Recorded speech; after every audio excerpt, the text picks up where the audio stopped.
अस्सलाम वालेकुम। Starlight story time के सामीन को वेलकम। आज हम जो नावल शुरू करने जा रहे हैं इसका नाम है जन्नत के पत्ते और ये बहुत ही मकबूल और बेहद पसंदीदा नावल है और मैं बहुत ज़्यादा इसरार पर इसे शुरू कर रही हूँ। चैनल पर नए आने वालों से रिक्वेस्ट है कि वो चैनल को सब्सक्राइब करके बेल आइकन का बटन प्रेस कर दें ताकि आपको ये मुकम्मल नावल और इसके नोटिफिकेशन मिल सकें। तो शुरू करते हैं जन्नत के पत्ते पार्ट 1। लैपटॉप सामने तकिए पर रखा हुआ था। वो बेड पर कोहनियों के बल औंधी लेटी हुई थी। स्क्रीन की रोशनी इसके चेहरे को चमका रही थी। वो थोड़ी तले हथेली रखे दूसरे हाथ की एक उंगली लैपटॉप के टच पैड पर फेर रही थी। लंबे सीधे स्याह बाल साइड पर पड़े थे। इसकी आंखें भी वैसी ही थी, स्याह बड़ी बड़ी आंखें और चांदनी जैसी चमक थी और चेहरा मलाई का बना लगता था, सफेद साफ और चिकना सा। वो इसी मगन अंदाज में स्क्रीन पर नजरें मरकूज किए टच पैड पर उंगली फेर रही थी। एक क्लिक के बाद कोई सफा खुला तो इसकी मुतहर्रिक उंगली रुक गई। स्क्रीन पर जमी आंखों में जरा तफक्कर उभरा और फिर बेचैनी। इसने जल्दी जल्दी वो 3 बटन दबाए।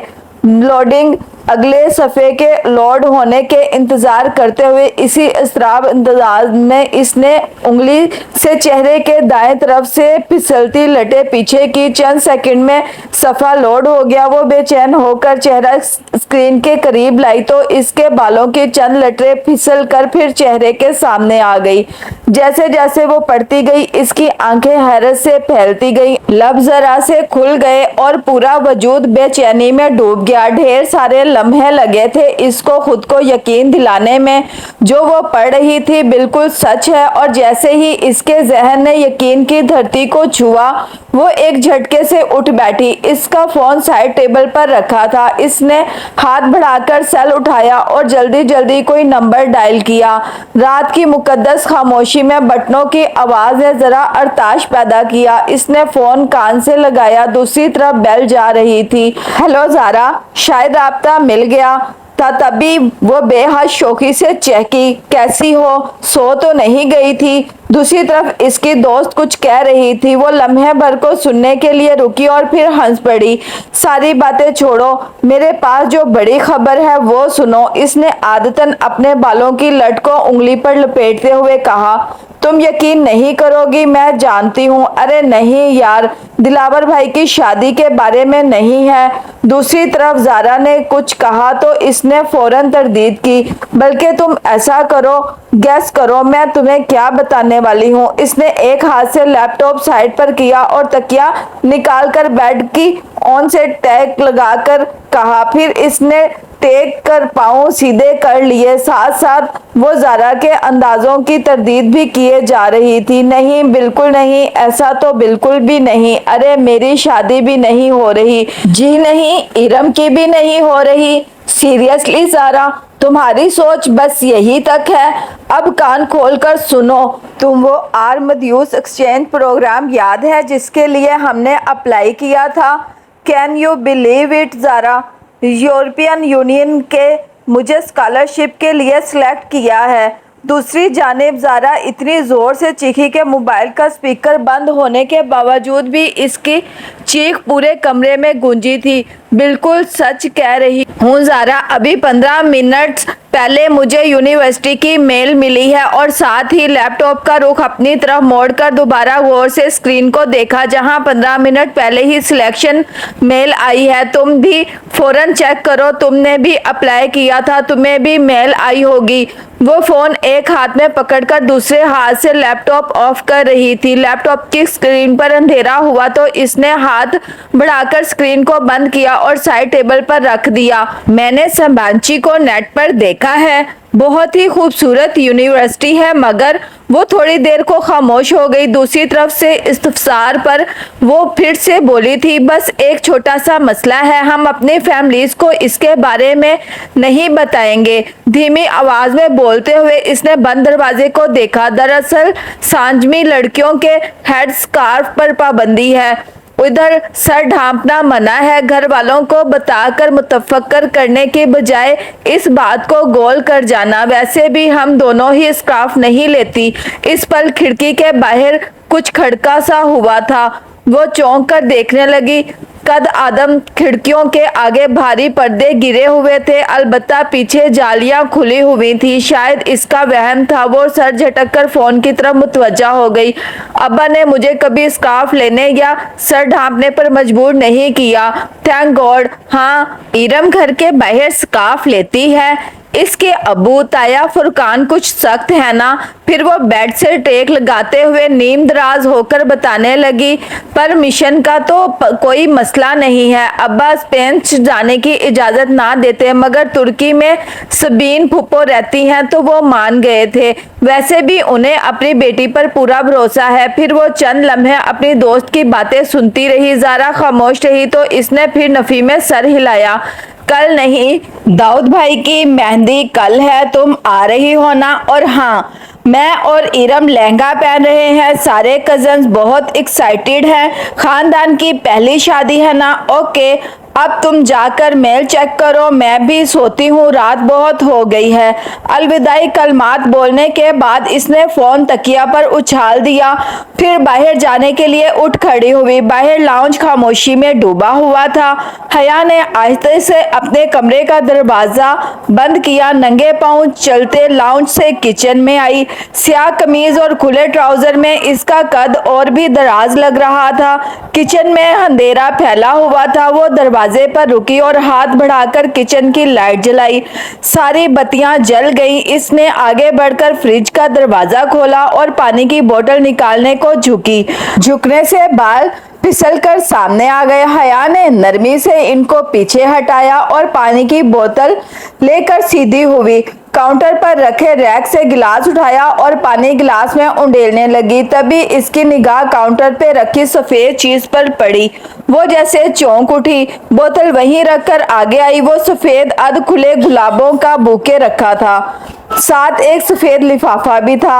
हया ने गुलदस्ता उठाया और धीरे से पास आकर आंखें मूंदे इसको सूंघा। दिल फरेब ताजगी भरी महक इसमें उतर गई। फूल बिल्कुल ताजा थे, जैसे अभी तोड़े हों। जाने कौन यहाँ रख गया। इसने बंद लिफाफा उठाया और पलट कर देखा। इसके पते वाली जगह पर हया सुलेमान लिखा हुआ था।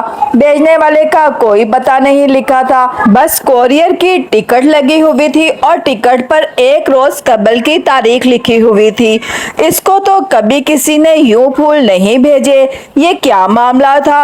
उलझते हुए हया ने लिफाफा चौक किया। इसमें एक मोटा कागज था। इसने 2 उंगलियां डालकर कागज बाहर निकाला। सफेद कागज बिल्कुल साफ था, ना कोई लकीर ना डिजाइन, बस इसके वस्त में 2 लफ्ज लिखे हुए थे, वेलकम टू सुबांची। वो सन्नाटे में रह गई।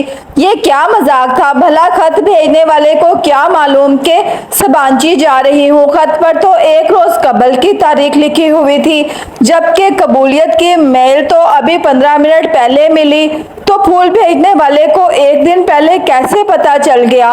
अगर ज़ारा को इसने खुद ना बताया होता तो वो यही समझती कि ये इसकी हरकत है। ये खत सुबांची यूनिवर्सिटी की तरफ से भी नहीं आ सकता था, क्योंकि इस पर लोकल कोरियर की मोहर लगी हुई थी। फिर किसने भेजा है ये? वो पानी का गिलास वहीं स्लिप पर रखकर बुके उठाकर सोचती हुई अपने कमरे में चली गई। इसने लॉक में चाबी घुमाई ही थी कि गेट के पार से ज़ारा आती दिखाई दी। वो दरवाजा खोलकर मुस्कुराती हुई सीधी हुई। हया, मुझे तो कोई मेल नहीं मिली। ज़ारा ने अध खुले गेट को धकेलकर अंदर कदम रखा। इसके चेहरे पर उदासी थी। कोई बात नहीं, 1-2 दिन में आ जाएगी, फिक्र मत करो। हमने एक साथ ही अप्लाई किया था, मुझे आ गई है तो तुम्हें भी आ जाएगी। मगर स्कॉलरशिप कोऑर्डिनेटर के ऑफिस के बाहर जो लिस्ट थी, इसमें भी मेरा नाम नहीं है और मेरा सिर्फ तुम्हारा है। तुम्हारे डिपार्टमेंट में से और एनवायरमेंटल साइंसेस की एक लड़की खतीजा का है। मुझे लगता है मेरा सिलेक्शन ही नहीं हुआ। ओ, इसे वाकई ही अफसोस हुआ था। इसकी ज़ारा से अब बात हो रही थी। खैर, तुम कहीं जा रही थी? ज़ारा चेहरे पर बशाशत लाते हुए बोली, हाँ, मार्केट इरम के साथ। कल दावर भाई की मेहंदी का फंक्शन है ना, और लहंगे के साथ की हाई हील्स गुम हो गई हैं, शायद काम वाली उठा कर ले गई है। अब नए जूते खरीदने पड़ेंगे, तुम चलोगी साथ? इसने गाड़ी पर कोहनी टिकाते हुए कहा। वो हल्की आसमानी लंबी कमीज और तंग चूड़ीदार पजामे में मबलूज थी। कमीज का दामन टखनों से जरा ऊपर था, हम रंग दुपट्टा गले में था और बाल कमर पर खुले थे। हाँ चलो जल्दी निकलते हैं। ज़ारा फौरन तैयार हो गई और फ्रंट सीट पर बैठ गई। इरम को भी लेना है, हया ने बैठकर कहा। वैसे तुम्हारे सख्त से ताया इरम को तुम्हारे साथ जाने की इजाजत दे देते हैं। इरम इन दोनों से जूनियर थी और इसका डिपार्टमेंट भी दूसरा था, सो ज़ारा से इसकी ज्यादा मुलाकात नहीं थी। इनकी सख्ती सिर्फ स्कार्फ तक है, ऐसे वैसे नहीं है। वो कार बाहर गेट पर ले आई। इरम का घर ज़ारा के हमसाये में था। दोनों घरों के दरमियान की दीवार में आने जाने का रास्ता था, लेकिन इसे जब भी इरम को पिक करना होता था वो इसके गेट पर हारन किया करती थी। अब भी जोर से हारन दिया तो चंद लम्हों में इरम बाहर आ गई। कासनी लंबी कमीज, ट्राउजर और हमरंग दुपट्टा सीने पर फैलाए, चेहरे पर कासनी स्कार्फ लपेटे वो तकरीबन भागती हुई पिछली सीट के दरवाजे पर आई। हेलो हया, हेलो ज़ारा, वो चहकती हुई कहकर बैठी और दरवाजा बंद किया। हया के साथ आउटिंग के प्रोग्राम पर वो यूं ही खुश हुआ करती थी। कैसी हो इरम, तुमसे तो अब मुलाकात ही नहीं होती। इसने रुख मोड़कर इसको देखा। आपका डिपार्टमेंट दूर पड़ता है तभी। और हाँ, हया बता रही थी कि आप लोगों का तुर्की में सिलेक्शन हो गया है। मैं सिलेक्ट नहीं हुई, हया हो गई है। खैर इसमें कोई बेहतरी होगी, तुमने अप्लाई नहीं किया था। अब्बा इजाजत देते तब ना, इसने उदास होकर कहा। वैसे पेरेंट्स को इतना सख्त नहीं होना चाहिए, ज़ारा ने कहा। हया ने तादबी नजरों से ज़ारा को देखा कि पहले एहसासे कमतरी में मुब्तला इरम मजीद उदास ना हो जाए। अब्बा भी पता नहीं इतने सख्त क्यों हैं। गर्मी में स्कार्फ लेना इतना आसान तो नहीं है, और फिर कल मेहंदी के लहंगे भी आधी आस्तीन रखने नहीं दी। हया की भी तो आधी आस्तीन है, मगर अब्बा जरा भी सुलेमान चचा जैसे नहीं है। इरम तुम्हें आज क्या लेना है? मैंने तो जूते लेने हैं। इसने कोफत छुपाते हुए बात को बदला। इरम हर वक्त यही रोना रोती रहती थी। चूड़ियां लेनी है, मगर पूरी आस्तीन के बाजू के साथ चूड़ियां अच्छी कहाँ लगेंगी? वो मुंह बसूरते फिर से शुरू होने लगी तो हया ने कैसेट प्लेयर ऑन कर दिया।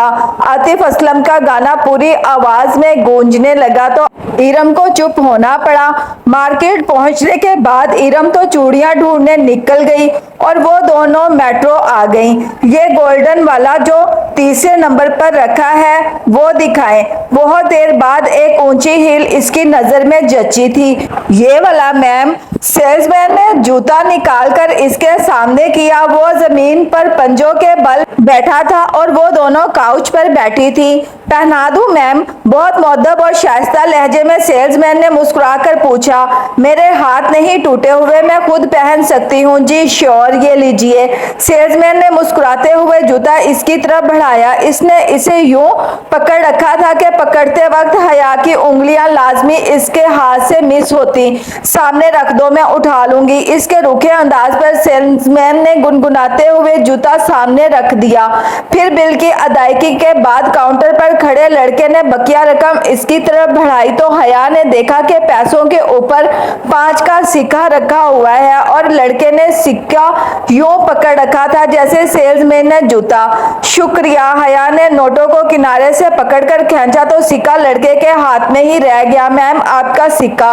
लड़के ने फातहाना मुस्कुराते हुए कहा कि अब तो लाजमी पकड़ेगी और ये सामने पड़े सदके के बॉक्स में डाल दो। वो बेनियाजी से शॉपर थामे पलटी तो ज़ारा ने बेख्तियार कहका लगाया। इस लड़के की शक्ल देखने वाली थी हया।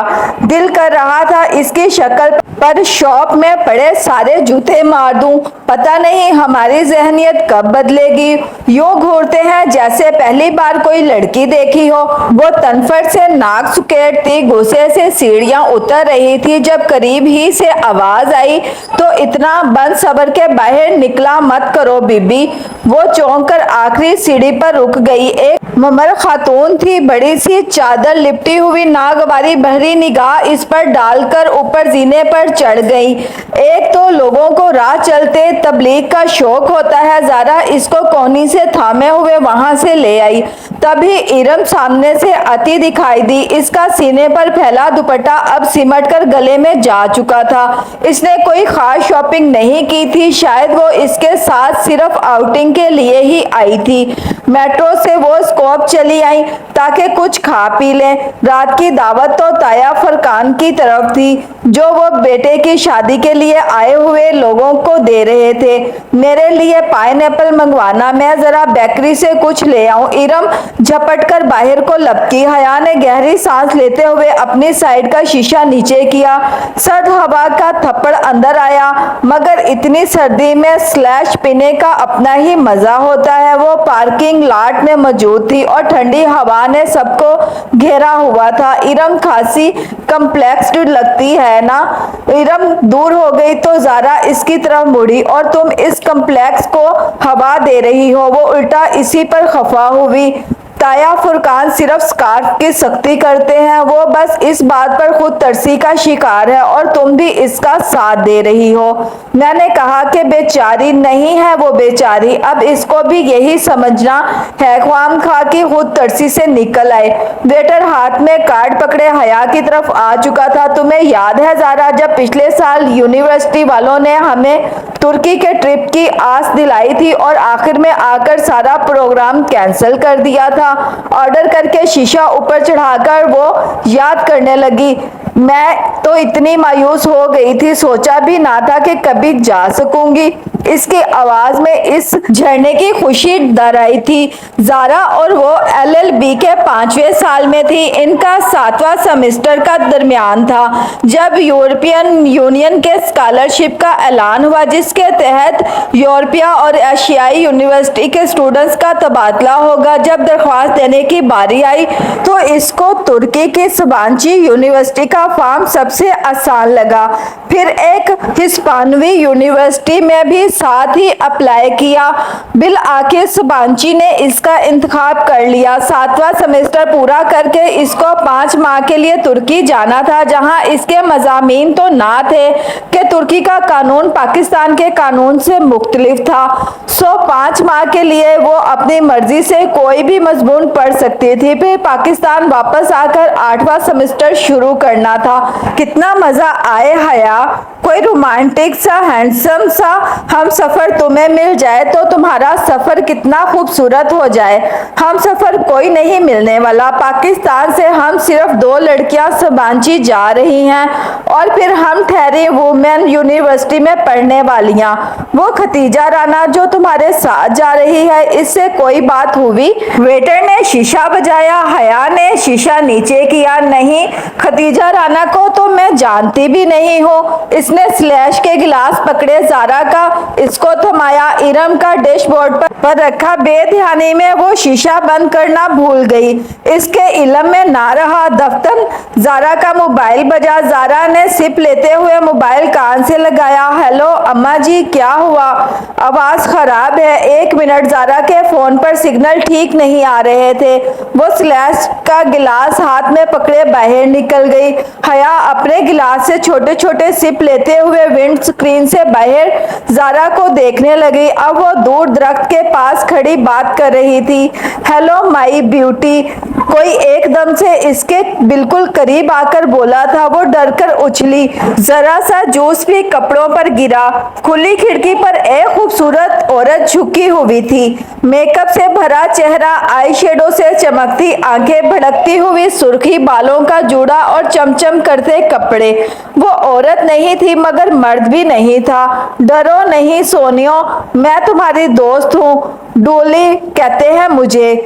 हटो हटो जाओ। वो घबरा गई। ख्वाजा सरा के वजूद से सस्ते परफ्यूम की खुशबू उठ रही थी। इसे कराहट सी आई। अच्छा सोनियो, जरा बात तो सुनो। इसने अपना चेहरा और झुकाया इससे पहले कि वो आगे बढ़ता। हया ने स्लैश का भरा गिलास इसके मुंह पर उलट दिया। ठंडी ठार बर्फ मुंह पर गिरी तो वो बुलबुला कर पीछे हुआ। इसने फुर्ती से शीशा ऊपर कर लिया। सुनो जी। वो मुस्कुराकर चेहरा साफ करते हुए शीशा बजाने लगा। बंद शीशे की वजह से इसकी आवाज कम आ रही थी। अब वो कोई गाना गा रहा था। कपकपाते हाथों से इसने इग्निशन में चाबी घुमाई और गाड़ी वहां से निकाल लाई। गाड़ी बेकरी के दाखिली दरवाजे के सामने रुकी। पीछे मुड़कर देखा, दूर दरख्तों के पास डोली नामी ख्वाजा सरा अभी तक वहीं खड़ा था। वो इसके पीछे नहीं आया था। अब वो गा भी नहीं रहा था, बस खामोश गहरी नजरों से उसे देख रहा था। इसे बेख्तियार झरझरी सी आई। कहाँ रह गई हैं दोनों? इसने झुंझुलाकर हारन पर हाथ रख दिया। फिर गर्दन मोड़कर देखा, वो अभी तक इसी को देख रहा था। इरम और जारा को ड्रॉप करके वो अपने कमरे में आई। डिनर का वक्त होने वाला था। इसने कपड़े भी डिनर की मुनासबत से पहने थे, मगर जूस झलकने की वजह से जरा दाग पड़ गया था। इसने जल्दी से इतना दुपट्टा धोकर इस्त्री किया। इसे रह रहकर ख्वाजा सरा याद आ रहा था। इस बिरादरी के लोग अक्सर आकर पैसे मांगते हैं, मगर ऐसी हरकत तो कभी किसी ने नहीं की। इस ख्वाजा सरा की निगाहें और अंदाज इसको फिर से झिरझिरी आ गई। फिर जब वो अपनी तैयारी से मुतमईन होकर बाहर आई तो दरवाजे के बाहर पांव किसी चीज से टकराया। वो चौंक गई। दरवाजे के साथ फर्श पर वो सफेद अध खिले फूल गुलाबों का बुके पड़ा था। साथ में एक बंद लिफाफा भी था। वो दोनों चीजें उठाकर सीधी हुई लिफाफा खोला जिस पर हया सुलेमान लिखा हुआ था। अंदर वही सफेद बेसतर चौकोर कागज था। इसके वस्त में उर्दू में लिखा था, उम्मीद करता हूँ आपका आज का डिनर अच्छा गुजरेगा। इसने लिफाफा पलटकर देखा। इस पर और कुछ नहीं लिखा था, बस लिफाफे पर गुज़िश्ता रोज की मोहर लगी थी। ये कौन था और क्यों इसे फूल भेज रहा था? वो खत और बुके कमरे में रखकर नए सिरे मामले से उलझती बाहर आई। ताया फरकान के घर खूब चहल पहल थी। सब कजन्स लाउंज में बैठे थे। एक तरफ खवातीन खुश गप्पों में मसरूफ थी। मर्द हजरात यकीनन ड्राइंग रूम में थे। इस खानदान में कजन्स की बेतकल्लुफी को बुरी नजर से नहीं देखा जाता था। ताया फुरकान तमाम बहन भाइयों में सब बहुत सख्त थे और इनकी सख्ती सिर्फ इरम के स्काफ लेने और घर से बाहर लड़कों से बात करने तक थी। इरम और बाकी कजन्स भी घर के कजन्स के अलावा लड़कों से बात नहीं करती थी। हया और इरम तो पढ़ती भी वुमेन यूनिवर्सिटी में थी। हाँ, दूसरे चचा और खुद सुलेमान साहब अपने बच्चों की शादियां मिक्स गैदरिंग में करेंगे। इनका खानदान ज्यादा बड़ा नहीं था। वो लोग 3 भाई और 1 बहन थे। ताया फुरकान सबसे बड़े थे। दाऊद, फरूख, इरम और समी इनके बच्चे थे। फरख मेडिकल कर चुका था। आजकल पॉली क्लिनिक में हाउस जॉब कर रहा था और हया से 3 साल बड़ा था और समी फरख से साल भर छोटा था और MBA करके जॉब कर रहा था। सबसे बड़े दाऊद की शादी हो रही थी। फुरकान साहब के बाद सुलेमान थे। इनकी एक ही बेटी हया और बेटा रोहेल था। रोहेल पढ़ाई के सिलसिले में अमेरिका में होता था। फिर जाहिर चचा थे। इनकी बड़ी 2 जुड़वा बेटियां महविश और सहरिश थी। फिर बेटा रजा इंजीनियर था। सबसे छोटी बेटी सना A लेवल कर रही थी। इस वक्त रोहेल के अलावा जो के अमेरिका में था और दाऊद के जो ड्राइंग रूम में था। बाकी सब कजन लाउंज में बैठे थे। लड़कियां कारपेट पर दायरा बनाकर बैठी थी। इरम ढोलक बजा रही थी। इसका दुपट्टा सर से ढलकर कंधों पर आ गया था। अगर अभी ताया यहाँ आ जाते तो वो फौरन दुपट्टा सर पर ले लेती। वो महविश सहरिश के साथ सुर मिला रही थी और लड़के ऊपर सोफे पर बैठे इन पर फिक्रे उछाल रहे थे। Hello everyone. वो सीने पर हाथ बांधे चलती हुई इनके करीब आकर रुकी। सबकी नजरें इस पर रुकी। सफेद चेहरे के गिर्द काले बाल और काजल से लबरेज आंखें, वो थी ही इतनी हसीन के हर उठती निगाह में सताइश उभर आती। हया कैसी हो, आओ इन लड़कों को हराते हैं, बैठो ना। बहुत सी आवाजें इससे टकराई। इसने कंधे उचकाए और कहा, पहले मैं साइमा ताई की किचन में मदद करूंगी। इसने इरम की अम्मी का नाम लिया था, जिन्होंने इसको आता देखकर फौरन किचन का रुख किया था। साइमा ताई ने यकीनन इसको नहीं देखा था, वरना फौरन बुलवा लेती। इरम से ज्यादा समझदार तो बकौल इनके हया थी। साइमा ताई के पीछे जाहिर चचा की बेगम आबिदा चची भी किचन में चली गई। अब सोफे पर हया की अम्मी फातिमा बेगम अकेली बैठी थी। अम्मा, मैं जरा ताई की मदद करवा दूं। इनको अपनी तरफ देखता पाकर उन्होंने कहा तो इन्होंने इत्मीनान से सर हिला दिया। वो मुतमईन सी आगे बढ़ गई। वो राहदारी से गुजरकर किचन के दरवाजे की तरफ बढ़ी। तभी साइमा ताई की तेज आवाज इसके समाज से टकराई, जैसे मैं जानती नहीं हूं ना, ये सारे रंग ढंग किस लिए हैं? एक मेरे ही बेटे मिले हैं इसको पागल बनाने के लिए। वो बेख्तियार 2 कदम पीछे होकर दीवार से जा लगी। ये साइमा ताई किस की बात कर रही हैं? तभी मैं कहूँ भाभी, ये रजा क्यों हर वक्त हया हया करता रहता है? ये आबिद चच्ची थी, वो इसके बारे में कह रही थी। पिछली दफा जब हम सुलेमान भाई की तरफ खाने पर गए तो किस तरह नक्सक से तैयार फिर रही थी। तब से रजा मेरे पीछे पड़ा है कि हया का रिश्ता मांगे। इस लड़की को लड़कों का दिल जीतने का फन आता है। कितनी मुश्किल से दाऊद के दिल से इसका ख्याल निकाला था मैंने, और फुरकान ने वो तो अड़ ही गया था कि शादी करूंगा तो हया से। मगर जब फुरकान ने सख्ती की कि ऐसी बेपर्दा और आजाद ख्याल लड़की को हम अपनी बहू बनाकर अपनी आखिरत खराब नहीं करनी है, तब कहीं जाकर वो माना। और अब ये फरूख को पता नहीं क्या हो गया है। क्या करूं इस लड़के का? अब वो फिर कील कांटों से लैस होकर आ जाएगी और इसके जाते ही फरूख जिद लगाकर बैठ जाएगा। अब मेरी इरम भी है, मजाल है घर से बाहर सर पर दुपट्टा लिए बगैर निकले। ताई साइमा बहुत फख्र से कह रही थी और वो धुआं धुआं होते चेहरे के साथ दीवार से टेक लगाए खड़ी थी। इसे लगा इसने मजीद कुछ सुना तो इसके एहसाब जवाब दे जाएंगे। बादिक्कत अपने वजूद को संभालते वो वापस मुड़ी।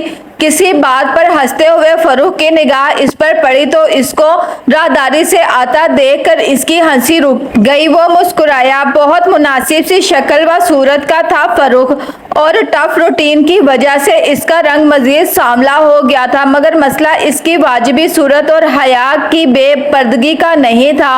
असल बात सब जानते थे तो फिर रजा और फरूख ने ऐसा सोचा भी कैसे? वो एक सपाट निगाह फरूख पर डालकर सोफे पर फातिमा बेगम के साथ आ बैठी। तुम्हें क्या हुआ? कुछ नहीं अम्मा। वो बादिक्कत खुद को नॉर्मल कर पाई। वो मुतमईन हो गई तो साइमा ताई के बारे में सोचने लगी, जिनका हया मेरी जान कहते मुंह ना थकता था।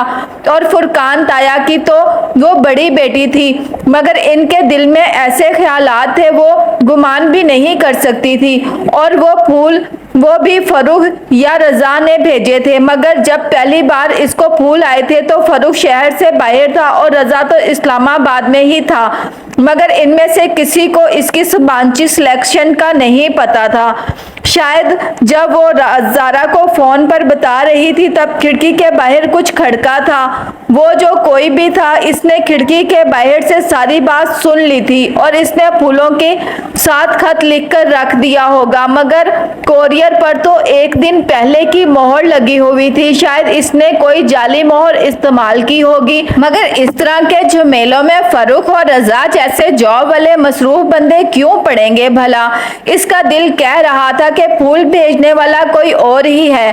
खैर दफा करो, जो भी हो। इन दोनों का दिमाग तो मैं अभी ठीक करती हूँ। वो तेजी से उठकर लड़के लड़कियों के ग्रुप की तरफ चली आई। इरम, इसने अपने मखसूस अंदाज में सीने पर हाथ बांधे हुए इरम को मुखातिब किया तो सब रुककर इसको देखने लगी। क्या तुम लोगों ने सबीन फूफो को शादी का कार्ड भेजा था तुर्की? खंकियों से इसने रुख और रजा के चेहरों को मान पड़ता देखा। सुलेमान चाचा को कार्ड दिया था, उन्होंने भिजवा दिया होगा और सबीन फूफो को अब्बू ने फोन करके कह दिया था। क्या सबीन फूफो आएंगी? आना तो चाहिए, करीबी रिश्ता है, तुमसे ना सही हमसे तो है। इसने करीबी रिश्ते पर जोर डालते हुए फरूक और रजा पर एक नजर डाली। इनके चेहरे फीके पड़े थे और दोनों ही सोच में गुम थे। फिर खाने के वक्त साइमा ताई ने सबसे पहले इसको बुलाया। हया मेरी जान, तुम तो समझदार हो, ये इरम तो बस तुमने टेबल पर ख्याल रखना है। जैसे ही कोई डिश खाली हो या आधी हो जाए तो फौरन जफर कुक को आवाज दे देना। ठीक, श्योर ताईजान, मैं ख्याल रखूंगी। वो बादिक्कत मुस्कुराती हुई सर्व करने लगी। चंद मिनट बाद सब खड़े अपनी अपनी प्लेटों में खाना निकाल रहे थे। तायाजान, आपने सलाद नहीं लिया? दूरशीन सलाद का प्याला हाथ में लिए अबू और ताया फुरकान के पास आई, जो अपनी धुन में बातें कर रहे थे। इसके पुकारने पर चौंके। थैंक यू बेटा, ताया फुरकान ने मुस्कुराते हुए सलाद अपनी प्लेट में निकाला। वो शलवार कुर्ते में मलूस थे और शाल ली थी, बारोब चेहरे पर मूछें। सुलेमान साहब इनके बरक्स क्लीन शेव डिनर सूट में बहुत स्मार्ट लग रहे थे। दोनों की सोचें इनके हुलियों जैसी थी। अब्बा आप भी लेना। सुलेमान, तुमने सबीन को कार्ड पोस्ट कर दिया था? ताया को अचानक शायद इसकी शक्ल देखकर याद आया था।